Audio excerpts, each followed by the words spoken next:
wanted to go over tonight is the Comey indictment. James Comey, the former FBI head, has been indicted for obstruction of Congress. And what was the other thing here? Oh, let's see.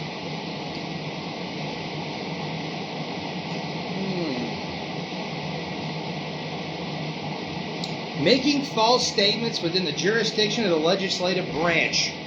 And this was according to his testimony that he gave on September 30th of 2020 in relation to Crossfire Hurricane. And this was the original investigation into the Trump-Russia collusion. Now, if anyone was familiar with this or anyone remembers what this was the Hillary Clinton campaign paid-for Steele dossier that the FBI already knew was a bunch of crap, and they utilized it to get a warrant and investigate a sitting president and spy on him.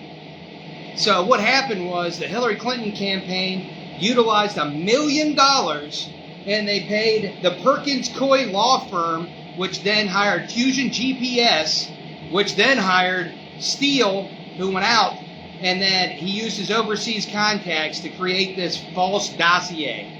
Now, the FBI was already aware of the dossier prior to this, and they knew that the information in it was no good, and they didn't do anything with it. It wasn't until they were politically pressured to go in and to start to spy on Trump. And then they come up with this Trump-Russia collusion idea, which, if anything, there would have been collusion with Clinton and Russia, not Trump and Russia. But anyway, the point here is this.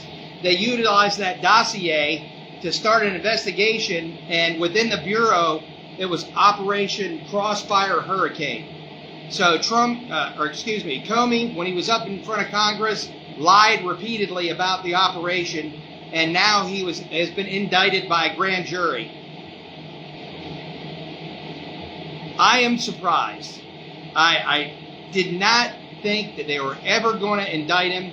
I know Trump had been in there pressing the DOJ, pressing Pam Bondi to indict these people for the crimes they've committed, but now we can see that there's actually going to be some action against him, and I hope his daughter Maureen Comey, who was actually the prosecutor in the Epstein case, she is going to be indicted for covering up a ton of other stuff. Now, if you're familiar with what's going on with the Epstein files, there was a Democrat judge that just denied the request to open up the grand jury so that they could see all the testimony and all the evidence that was laid out in the grand jury. A few